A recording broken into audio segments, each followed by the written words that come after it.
Hello students, our next topic is uniform circular motion. तो देखिए बेटा, इस वीडियो के अंदर हम पढ़ने वाले हैं कि यूनिफॉर्म सर्कुलर मोशन होता क्या है, यानी कि यूनिफॉर्म सर्कुलर मोशन से हमारा क्या अभिप्राय है।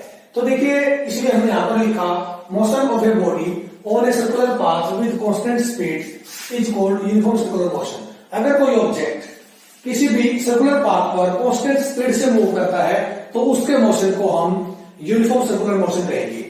फॉर एग्जाम्पल, हमने क्या कर लिया बेटा, एक सर्कुलर पाथ कंसीडर कर लिया। कोई ऑब्जेक्ट इस सर्कुलर पाथ पर पॉइंट ए से पॉइंट बी की तरफ मूव कर रहा है, पॉइंट ए से पॉइंट बी की तरफ मूव कर रहा है।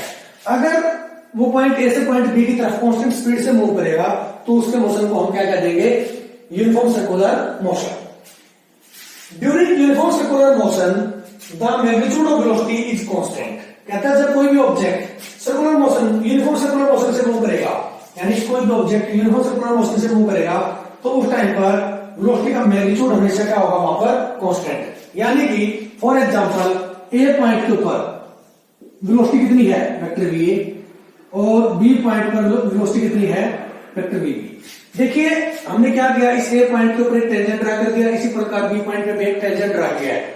यहाँ पर जो टेंजेंट है ये क्या बता रहा है, वेलोसिटी डायरेक्शन। ये वाला टेंजेंट ए पॉइंट पर वेलोसिटी डायरेक्शन बताता है, ये वाला टेंजेंट बी पॉइंट पर वेलोसिटी डायरेक्शन बताता है।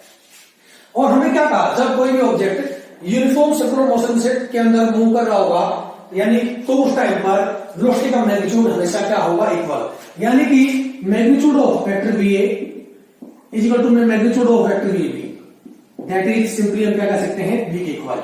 यानी कि ए पॉइंट पर जो वेलोसिटी है और बी पॉइंट पर जो वेलोसिटी है, उनका दोनों का मैग्नीट्यूड क्या होगा, इक्वल होगा। ठीक है, वेक्टर वी ए और वेक्टर बी का मैग्नीट्यूड क्या होगा, इक्वल। हमने क्या मान लिया कि वो कितना है, v के इक्वल। लेकिन ए पॉइंट पर देखो डायरेक्शन अलग है, बी पॉइंट पर डायरेक्शन अलग है, जो कि हमने यहाँ पर टेंजेंट से ड्रा की है।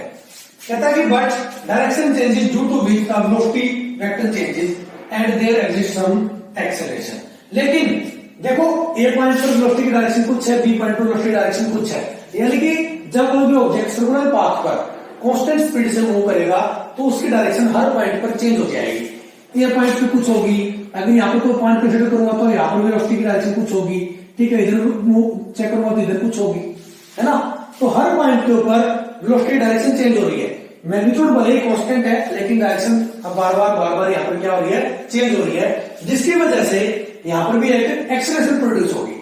जब कोई भी ऑब्जेक्ट यूनिफॉर्म सर्कुलर मोशन से मूव करेगा तो उस दौरान वेलोसिटी का मैग्नीट्यूड इक्वल होगा, वेलोसिटी का मैग्नीट्यूड हमेशा सेम रहेगा, लेकिन डायरेक्शन चेंज होगी, जिसकी वजह से यहाँ पर एक एक्सेलरेशन प्रोड्यूस होगी। ठीक है, okay. It means uniform circular motion is non uniform motion. कहता है कि इसलिए अब देखो, मैग्नीट्यूड भले ही कांस्टेंट रहता था, लेकिन डायरेक्शन बार बार चेंज हो रही है। इसलिए हम कहता है कि यूनिफॉर्म सर्कुलर मोशन, जो हमारा यूनिफॉर्म सर्कुलर मोशन था, वो वास्तव में क्या था, नॉन यूनिफॉर्म मोशन। कहता है वास्तव में वो कैसा है, हम ना भले ही हम उसको यूनिफॉर्म सर्कुलर मोशन कह रहे हैं क्योंकि उसकी स्पीड, ऑब्जेक्ट की स्पीड हर पॉइंट पर क्या है, एक जैसी, लेकिन डायरेक्शन बार बार चेंज हो रही है। इसलिए वास्तव में जो यूनिफॉर्म सर्कुलर मोशन होगा वो क्या होगा, नॉन यूनिफॉर्म मोशन। ठीक है, तो देखिए बेटा, जो एक्सेलरेशन यहां प्रोड्यूस होगी वो एक्सेलरेशन कैसी होगी, उसको हम क्या कहेंगे। हमने लिखा the acceleration of a body during uniform circular motion is called centripetal acceleration. कहता है जब कोई भी ऑब्जेक्ट यूनिफॉर्म सर्कुलर मोशन से मूव कर रहा होगा, यानी कि जब कोई भी ऑब्जेक्ट किसी सर्कुलर पाथ पर कांस्टेंट स्पीड से मूव कर रहा होगा तो उस टाइम पर जो एक्सेलरेशन प्रोड्यूस होगी उसको हम क्या कहेंगे, सेंट्रीपिटल एक्सेलरेशन। क्या कहेंगे, सेंट्रीपिटल एक्सेलरेशन। इसको हम इस प्रकार से भी डिफाइन कर सकते हैं, the acceleration of a body due to change in its direction of motion only is called centripetal acceleration. कहता है कि बेटा, वो एक्सेलरेशन जो वेलोसिटी ऑब्जेक्ट की डायरेक्शन चेंज होने की वजह से, या वेलोसिटी की डायरेक्शन बार बार चेंज होने की वजह से प्रोड्यूस हो रही है, ठीक है, उसको हम क्या कहेंगे, सेंट्रीपिटल एक्सेलरेशन। यानी कि जब भी कोई ऑब्जेक्ट यूनिफॉर्म सर्कुलर मोशन से, यानी कि कांस्टेंट स्पीड से मूव कर रहा हो और उसकी डायरेक्शन बार बार चेंज हो रही हो, तो बार बार डायरेक्शन चेंज होने की वजह से जो एक्सेलरेशन प्रोड्यूस होगी उसको हम क्या कहेंगे, सेंट्रीपिटल एक्सेलरेशन। ओके बेटा, मैं अब सेंट्रीपिटल एक्सेलरेशन को थोड़ा सा और एक्सप्लोर करता हूं, थोड़ा सा और अच्छे से एक्सप्लेन करते हैं। देखिए मान लीजिए कोई ऑब्जेक्ट क्या कर रहा है, इस सर्कुलर पाथ को मूव कर रहा है, ठीक है, ए से बी की तरफ, ए से बी की तरफ। तो देखिए ए से बी आपको दिख रहा होगा कि एक आर्क की भांति काम कर रहा है। तो अगर मैं इस आर्क को आगे बढ़ाऊं तो ये क्या होगा, ऑब्वियसली बात है कि ये जो ए बी पाथ है ये किसी ना किसी सर्कल का हिस्सा होगी, ठीक है। तो ए से बी का जो पाथ होगा वो कैसा होगा, सर्कुलर मोशन, ठीक है। तो देखिए अब इस एयर पॉइंट के ऊपर जो वेलोसिटी डायरेक्शन है वो टेंजेंट के अलोंग है, यानी कि जो ये टेंजेंट हमें ड्रा कर दिया इस एयर पॉइंट के ऊपर, ये आपको क्या देगा, वेलोसिटी डायरेक्शन। अब हमने क्या कहा कि इस ऑब्जेक्ट की वेलोसिटी चेंज हो रही है, यानी कि इस वेलोसिटी ऑब्जेक्ट के अंदर एक्सेलरेशन प्रोड्यूस हो रही है, ठीक है। तो इस ऑब्जेक्ट के अंदर जो एक्सेलरेशन प्रोड्यूस होगी, ठीक है, उसके दो कंपोनेंट्स होंगे। एक कंपोनेंट होगा वेलोसिटी की डायरेक्शन के अलोंग, ठीक है, वेलोसिटी डायरेक्शन के अलोंग, और दूसरा होगा बेटा इसके रेडियस के अलोंग, ठीक है। क्यों, क्योंकि देखो अगर इस ऑब्जेक्ट के ऊपर अगर कोई फोर्स नहीं लगता तो वो बिल्कुल स्ट्रेट लाइन पे मूव करता, लेकिन एक्चुअल में क्या होता है, इस ऑब्जेक्ट के ऊपर हम क्या कर रहे होते हैं, इस पॉइंट के ऊपर कुछ फोर्स लगा रहे होते हैं, इस फोर्स की वजह से ऑब्जेक्ट इस पाथ को फॉलो करता है, ठीक है, अदरवाइज क्या जाता है वो सीधा। समझ में आई बात। तो यहां पर जो एक्सेलरेशन प्रोड्यूस होगी ऑब्जेक्ट के अंदर, उसके दो कंपोनेंट्स रिजॉल्व हो जाएगी। एक कंपोनेंट तो होगा किसके अलोंग, वेलोसिटी डायरेक्शन के अलोंग, और दूसरा अलोंग द रेडियस, या एक कहो उसके परपेंडिकुलर कंपोनेंट होगा ये, ठीक है। तो जो एक्सेलरेशन का जो कंपोनेंट वेलोसिटी डायरेक्शन में होगा उसको कहते हैं हम टेंजेंशियल एक्सेलरेशन। क्या कहते हैं उसको, टेंजेंशियल एक्सेलरेशन। और एक्सेलरेशन का जो पार्ट रेडियस के अलोंग होगा उसको कहते हैं हम सेंट्रीपिटल एक्सेलरेशन। क्या कहते हैं उसको हम, सेंट्रीपिटल एक्सेलरेशन। अगर ऑब्जेक्ट इसमें है, यूनिफॉर्म सर्कुलर मोशन में है, अगर ऑब्जेक्ट यूनिफॉर्म सर्कुलर मोशन में है तो इसका मतलब ये हुआ कि उसकी स्पीड चेंज नहीं हो रही, वेलोसिटी का मैग्नीट्यूड चेंज नहीं हो रहा, सिर्फ डायरेक्शन चेंज हो रही है। तो उस केस में टेंजेंशियल एक्सेलरेशन तुम्हारी क्या होगी, जीरो, ठीक है। उस केस में इधर लिख देता हूं बल्कि मैं, ड्यूरिंग यूनिफॉर्म सर्कुलर मोशन,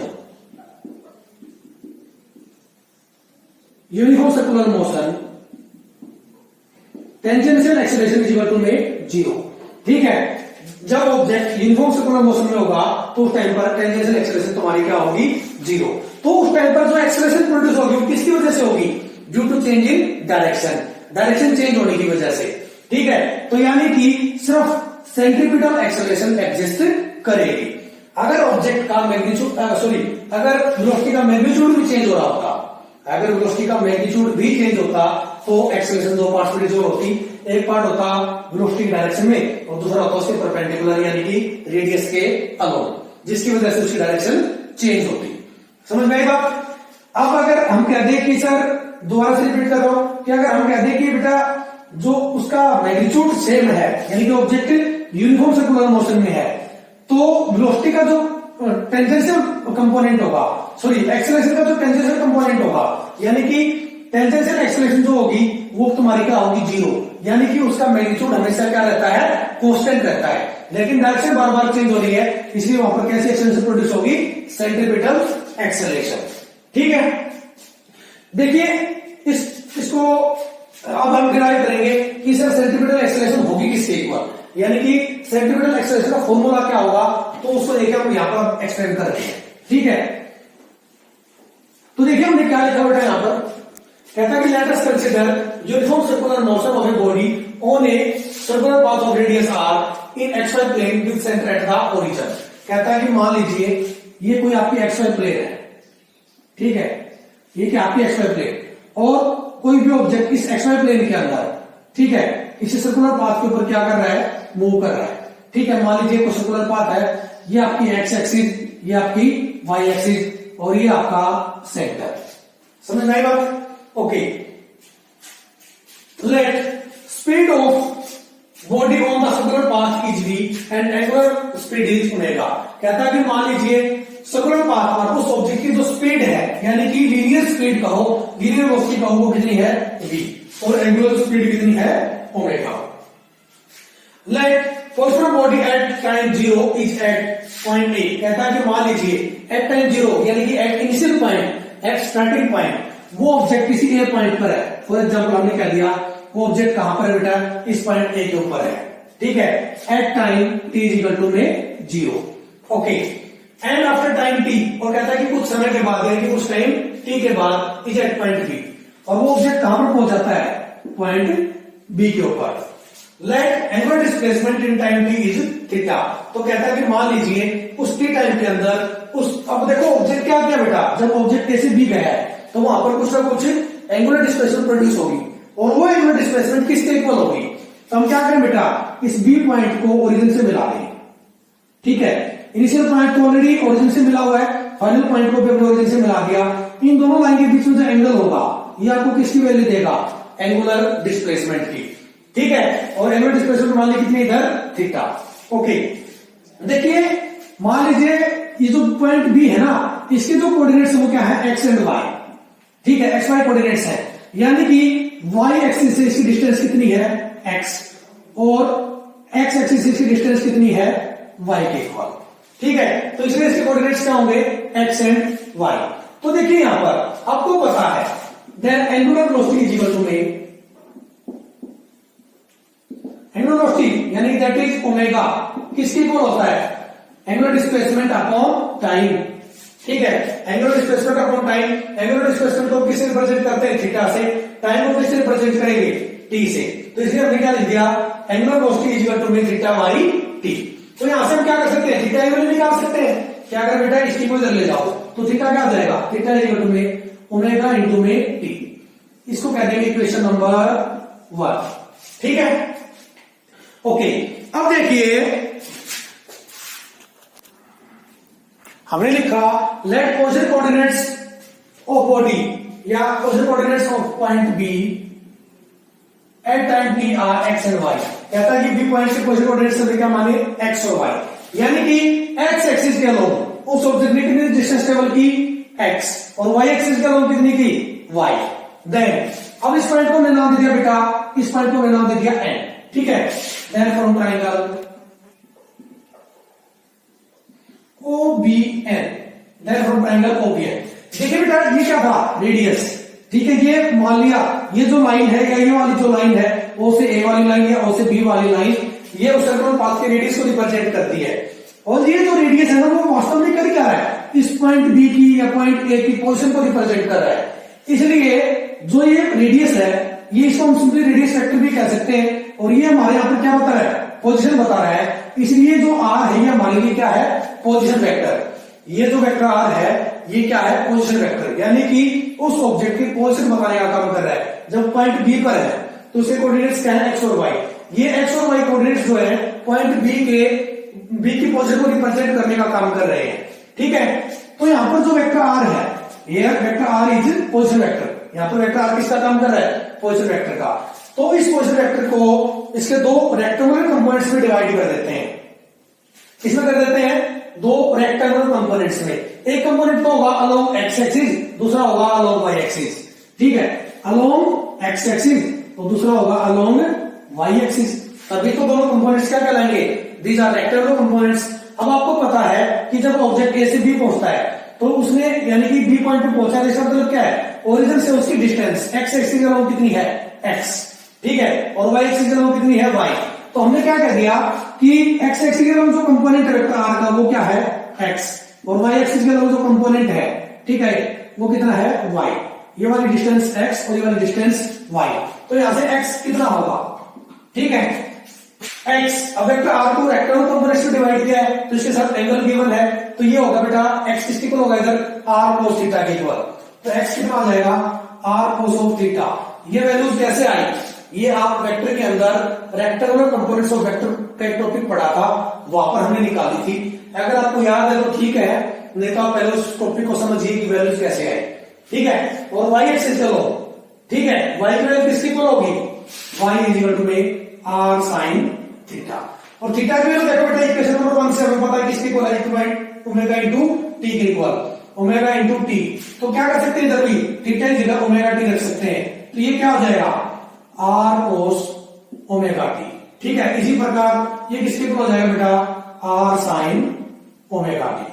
ठीक है, तो x किसके इक्वल आ जाएगा, आर कोस ओमेगा टी के इक्वल, और y किसके इक्वल हुआ, आर साइन ओमेगा टी के इक्वल। इसको हमने कर दिया equation number 2। Now vector R क्या position vector R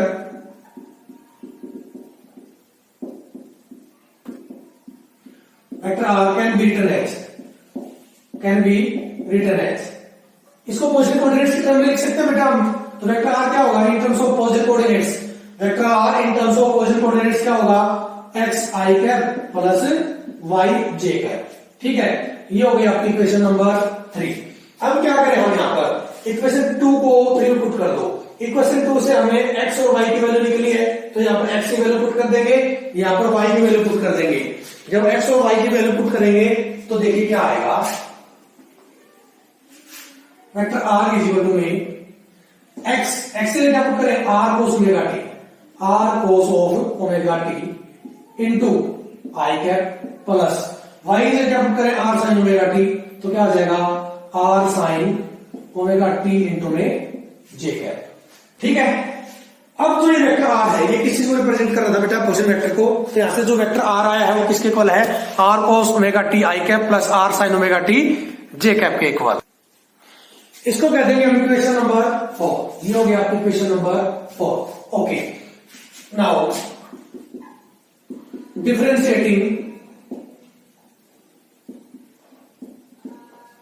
equation number 4 with respect to W का मतलब विद, R का मतलब रिस्पेक्ट, T का मतलब to, with respect to time. अब क्या करें बेटा इस इक्वेशन को डिफरेंशिएट कर दें। ठीक है, इस इक्वेशन को डिफरेंशिएट करेंगे तो क्या आ जाएगा dr upon dt। Left side में क्या आ जाएगा dr अपॉन dt। क्या होगा differentiation of r cos omega t into I cap plus इसी प्रकार D by d T of r sine omega t into में जे कैप। ठीक है बेटा, देखो आर यहां पर कांस्टेंट टर्म है तो कांस्टेंट रहेगी। डिफरेंशिएशन किसका होगा कोस ओमेगा टी, और कोस का डिफरेंशिएशन आप लोगों को पता है किसके इक्वल होता है माइनस साइन के इक्वल। तो क्या लिखेंगे इसको R as it is cos omega T का डिफरेंशिएशन करेंगे तो क्या आ जाएगा माइनस का साइन ऑफ ओमेगा टी। देखो पहले तो कोस का होगा कोस ओमेगा टी, फिर इसका होगा ओमेगा टी का। जब ओमेगा टी का करोगे तो टी का डिफरेंशिएशन टी के रिस्पेक्ट में 1 होता है, तो क्या हो जाएगा ओमेगा। ये हम डिफरेंशिएशन में करवा चुके हैं। ठीक है, तो ये ओमेगा आगे आ जाएगा बेटा, क्या हो जाएगा minus r omega sine omega T plus इसी प्रकार r as it is constant term है। ठीक है, बाहर निकाल लेंगे, आर बाहर लिख दिया हमने। फिर डिफरेंशिएशन किसका होगा साइन ओमेगा टी का, साइन ओमेगा टी को डिफरेंशिएट करोगे तो क्या आ जाएगा कोस ऑफ ओमेगा टी। फिर क्या करेंगे हम, अब जो ओमेगा टी था इसका डिफरेंशिएशन करेंगे, तो जब इसका डिफरेंशिएशन करोगे तो ओमेगा टी का डिफरेंशिएशन करने पर क्या आएगा ओमेगा, तो उसको हम कहां लिख सकते हैं इधर आगे। ठीक है, तो क्या होगा minus r omega sine omega T plus are omega cos omega t. ठीक है, किसकी इक्वल था ये vector d r by d t के इक्वल। ठीक है, now we know that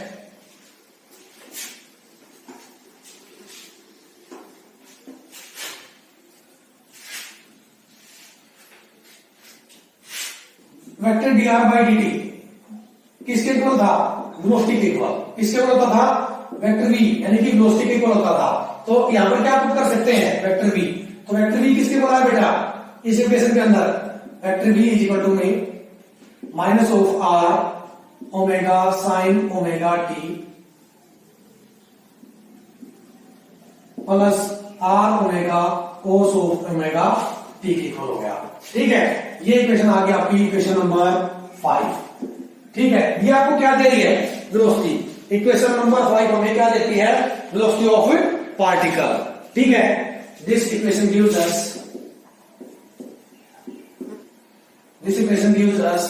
velocity of object, velocity of object. ठीक है, अब क्या करेंगे नाउ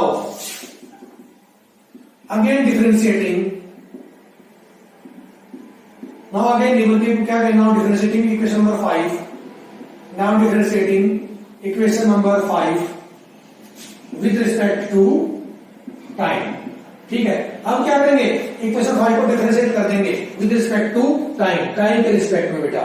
ठीक है, इसको डिफरेंशिएट करोगे तो क्या आ जाएगा differentiation of velocity with respect to time, यानी कि vector dv by dt is equal to में d by dt of minus r omega cos of omega t, sorry sine of omega t, minus r omega sine omega t, ठीक है बेटा, plus क्या है आगे r omega cos of omega T के equal, ठीक है, सॉरी इधर भी क्या लिखेंगे d by d t, okay. देखो डिफरेंशिएट करो बेटा, vector D by d t किसके इक्वल होता था, एक्सेलरेशन यानी कि वेक्टर ए के इक्वल, तो इसको क्या लिख सकते हैं हम, vector A is equal to में डिफरेंशिएट करो तो देखो इधर से फिर से हम क्या करेंगे, साइन ओमेगा टी का डिफरेंशिएशन करेंगे, क्योंकि किसके रिस्पेक्ट में होना है, टाइम के रिस्पेक्ट में, तो टाइम के रिस्पेक्ट में सिर्फ यही टर्म बची है, तो क्या आ जाएगा माइनस आर ओमेगा, ये कांस्टेंट था, ये as it is, sine omega T का डिफरेंशिएशन होता है कोस ओमेगा टी, क्या होता है बेटा कोस ओमेगा टी, फिर डिफरेंशिएशन होगा किसका, ओमेगा टी का, जब ओमेगा टी का डिफरेंशिएशन होगा तो सिर्फ ओमेगा आएगा, और एक ओमेगा ऑलरेडी पहले है, तो ये क्या हो जाएगा इधर ओमेगा स्क्वायर, प्लस इसी प्रकार जब इसका करोगे तो देखो कोस है, कोस का डिफरेंशिएशन क्या होता है माइनस, तो प्लस की जगह क्या लगा देंगे हम minus sine, R omega as it is, cos omega T का differentiation sine of omega T, अब ओमेगा टी का डिफरेंशिएट करोगे तो फिर से ओमेगा बाहर आएगा, तो ओमेगा एक ऑलरेडी पहले है, एक यहां से आ गया, तो इधर से क्या होगा ओमेगा स्क्वायर, ये कैसे हुआ, ये मैथमेटिकल टूल आप पढ़ चुके हो, ठीक है, उस मैथमेटिकल टूल्स के अंदर इसका हम यूज कर रहे हैं, ओके। तो देखिए बेटा यहां से क्या होगा, इधर से मैं क्या निकाल सकता हूं, vector A is equal to में माइनस आर ओमेगा स्क्वायर इधर भी है और माइनस आर ओमेगा स्क्वायर इधर भी है, ठीक है, इसको कॉमन निकाल दूं तो क्या बचेगा माइनस आर, सॉरी एक चीज हम यहां पर छोड़ दिया हमने, साथ में क्या था इसके हर जगह आई कैप, हर जगह क्या था जे कैप, ठीक है, वो भी लगा लेंगे सब यहां पर, आई कैप जे कैप, इधर भी क्या आएगा तुम्हारा आई कैप और ये क्या आ जाएगा जे कैपिटल, ठीक है, ओके। तो देखो इधर से माइनस आर ओमेगा स्क्वायर बाहर आ जाएगा, माइनस आर ओमेगा स्क्वायर, जब इसको बाहर निकालो तो क्या बचेगा कोस of omega T I cap plus, sorry हाँ प्लस, क्योंकि माइनस तो बाहर निकाल दिया ना, sign omega T J cap, समझ आई बात, तो ये क्या बच गया अंदर, और ये टर्म किसके इक्वल होती थी, वेक्टर आर के इक्वल, किसके इक्वल होती थी वेक्टर आर के इक्वल, तो इसकी जगह पर क्या पुट करेंगे बेटा, इसकी जगह वेक्टर आर पुट कर देंगे आप, ठीक है, वेक्टर नहीं, सॉरी इधर हम क्या करेंगे बेटा, इस आर को अंदर छोड़ेंगे, क्योंकि तभी तो ये वेक्टर आर के इक्वल आएगा ना, इस आर को अंदर छोड़ो, सिर्फ ओमेगा स्क्वायर को बाहर निकाले तो इधर भी आर आएगा, इधर भी आर आएगा, ये पूरी की पूरी टर्म होती थी पोजीशन कोऑर्डिनेट्स वेक्टर आर के इक्वल, तो इसकी जगह पर वेक्टर आर पुट करेंगे तो क्या आ जाएगा vector A is equal to में minus vector R omega square, क्या हो जाएगा ये vector A is equal to में minus vector R omega square, ये क्या आ गई आपकी एक्सेलरेशन, इसको कह दीजिए इक्वेशन नंबर 6, ठीक है बेटा। तो ये जो इक्वेशन है, ये जो इक्वेशन आई है इक्वेशन नंबर 6, ये हमें किसकी वैल्यू दे दी है, सेंट्रीपिटल एक्सेलरेशन की, किसकी सेंट्रीपिटल एक्सेलरेशन, जब ऑब्जेक्ट कैसे भी मूव कर रहा था तो उसके ऊपर इस डायरेक्शन में फोर्स लग रहा था, जिसकी वजह से वो सर्कुलर पाथ पर मूव कर रहा है, ठीक है, तो इसका मतलब क्या होगा, ये जो एक्सेलरेशन प्रोड्यूस होगी ये इसकी रेडियस के अलॉन्ग होगी और अंदर की तरफ होगी, जो यहाँ पर माइनस साइन है ये बता रहा है कि जो यहां पर एक्सेलरेशन प्रोड्यूस होगी, ठीक है, यानी कि जो सेंट्रीपिटल एक्सेलरेशन होगी उसकी डायरेक्शन रेडियस वेक्टर के ऑपोजिट होगी, यानी कि जो रेडियस वेक्टर था उसकी डायरेक्शन होती है आउटवर्ड, रेडियस वेक्टर की डायरेक्शन किधर होती है आउटवर्ड, और जो एक्सेलरेशन यहां प्रोड्यूस होगी उसकी डायरेक्शन किधर होगी इनवर्ड, ठीक है, तो ये जो डायरेक्शन है किसकी है सेंट्रीपिटल एक्सेलरेशन की, तो यहां पर नेगेटिव साइन आपको ये बता रहा है कि एक्सेलरेशन की डायरेक्शन यहां पर कितनी है, सॉरी क्या है, रेडियस वेक्टर के ऑपोजिट है, इसलिए यहां पर नेगेटिव साइन आया है, तो और जो ये इक्वेशन नंबर 6 है, ठीक है, यही हमारी क्या है सेंट्रीपिटल एक्सेलरेशन, क्या ये सेंट्रीपिटल एक्सेलरेशन, इसलिए हम क्या लिखेंगे इसको वेक्टर ए सी पी, ठीक है। तो सेंट्रीपिटल एक्सेलरेशन की वैल्यू हम यहां पर फाइंड आउट कर चुके हैं, यानी कि वो एक्सेलरेशन जिसकी वजह से ऑब्जेक्ट ऐसे बी की तरफ से मूव करता है तो हर पॉइंट पर अपनी डायरेक्शन चेंज करता है, ठीक है। अब इसको हम लिखते हैं, देखिए इसको लिखेंगे कैसे, तो हमने लिखा है यहां पर as acceleration during uniform circular motion is called centripetal acceleration, जैसा कि आपको पता है कि जब कोई ऑब्जेक्ट यूनिफॉर्म सर्कुलर मोशन से मूव कर रहा है तो उसके एक्सेलरेशन को हम क्या कहते हैं सेंट्रीपिटल एक्सेलरेशन, इसलिए जो equation number 6 is expression for centripetal acceleration, इसलिए जो ये इक्वेशन है ये किसके इक्वल है, सेंट्रीपिटल एक्सेलरेशन के इक्वल होगी।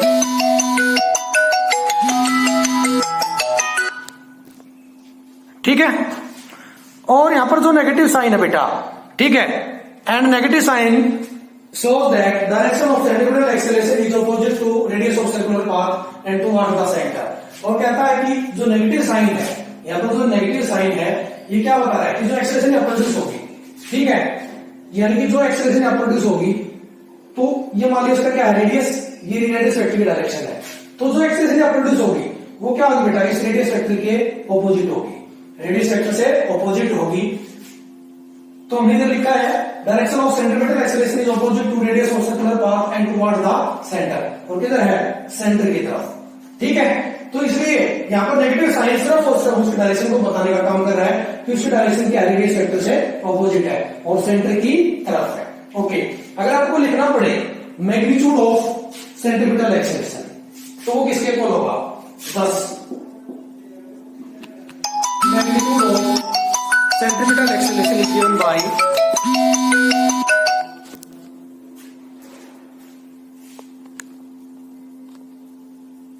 thus magnitude of centripetal acceleration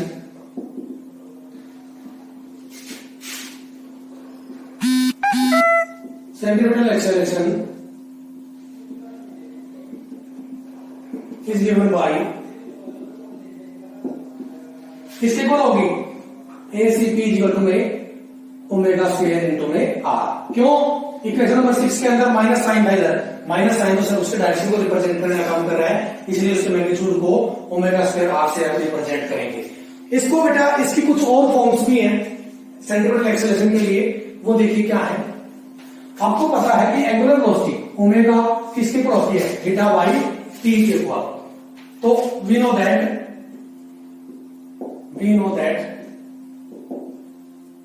omega किसके इक्वल होता है, थीटा बाई टी के इक्वल। तो अगर इस वैल्यू को यहां पुट कर दूं मैं तो सेंट्रीपिटल एक्सेलरेशन क्या हो जाएगी तुम्हारी, ओमेगा की जगह क्या पुट करेंगे, थीटा का स्क्वायर अपॉन टी इंटू में आर, सॉरी इंटू टी का square, theta square by T square into में वेक्टर आर। ठीक है, तो सेंट्रीपिटल एक्सेलरेशन किसके इक्वल आ गई, जैसे theta square by T square into में वेक्टर आर के इक्वल। दूसरी फॉर्म ऐसी भी हो सकती है बेटा इसकी कि अगर आपको पता है कि जो एंगुलर वेलोसिटी और लीनियर वेलोसिटी की जो रिलेशन थी, एच बी ऑल्सो नोन दैट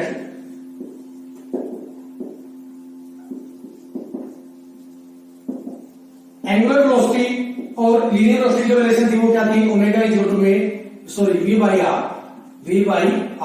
तो इस इक्वेशन नंबर 6 के अंदर हम क्या करेंगे, ओमेगा की जगह वी बाई आर पुट कर दें तो सेंट्रीपिटल एक्सेलरेशन क्या हो जाएगी, एसीपी इज इक्वल टू में क्या था, इधर से एसीपी किसके इक्वल थी बेटा, magnitude of centripetal acceleration omega square into में आर। इस रिलेशन के अंदर फॉर एग्जांपल इसके अंदर रिलेशन है, इसके अंदर हम क्या करेंगे, ओमेगा की जगह पर वी बाई आर पुट कर देंगे, क्या आ जाएगा, v square by r square into में आर। एक आर से एक r cancel out, centripetal acceleration किसके इक्वल होगी, वी स्क्वायर इनटू में sorry v square by r के equal.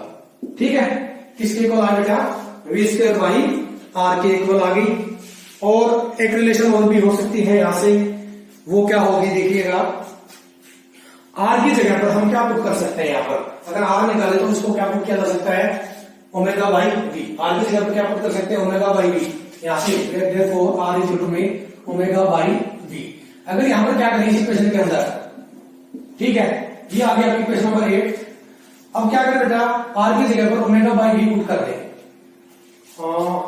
Sorry omega by we नहीं, वी बाई ओमेगा होगा ये, वी बाई ओमेगा, क्योंकि आर को उधर ले जाओ ओमेगा को इधर ले आओ तो क्या हो जाएगा, वी बाई ओमेगा।